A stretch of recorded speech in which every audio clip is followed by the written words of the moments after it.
Saudaraku, di balik pengungkapan kasus tragis pembunuhan satu keluarga di Aceh Tenggara yang sempat menghebohkan masyarakat, ada sosok pemimpin yang tenang namun tegas dalam bertindak.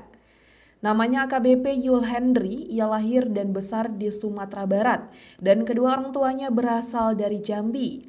Yul Hendry tumbuh dalam lingkungan yang menjunjung tinggi nilai tanggung jawab dan integritas. Yul Hendry kepada Tribun.com menuturkan bahwa kakeknya pensiunan polisi. Dengan pangkat itu, ayah juga seorang polisi dan beliau tumbuh dan terlahir dari keluarga besar kepolisian.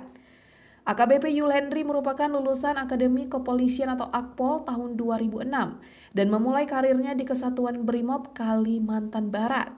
Karirnya terus menanjak setelah bertugas sebagai Kasat Reskrim di Polda Maluku. Yul Hendry melanjutkan pendidikan S2 dan sempat bertugas di Bareskrim Mabes Polri. Ia kemudian mengikuti pendidikan sekolah staf dan pimpinan atau Sespim sebelum akhirnya ditugaskan di Polda Aceh pada tahun 2023 sebagai Kabak Binops Krimsus dan Kasubdit Tipiter. Sejak 2 bulan lalu, ia dipercaya menjabat sebagai Kapolres Aceh Tenggara. Namanya semakin dikenal publik usai berhasil mengungkap kasus pembacokan satu keluarga yang menyebabkan 5 orang tewas dan 1 luka parah di Kecamatan Babur Rahma, Aceh Tenggara. Pelaku AS berhasil ditangkap oleh tim gabungan setelah sempat buron selama beberapa hari. Keberhasilan Kapolres Aceh Tenggara ini bukan hanya sukses menangkap pelaku pembunuhan berantai.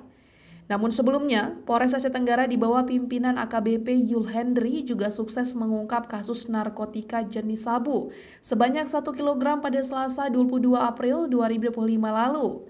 1 bulan kemudian, Polres Aceh Tenggara kembali menangkap bandar narkotika jenis ganja seberat 10 kg.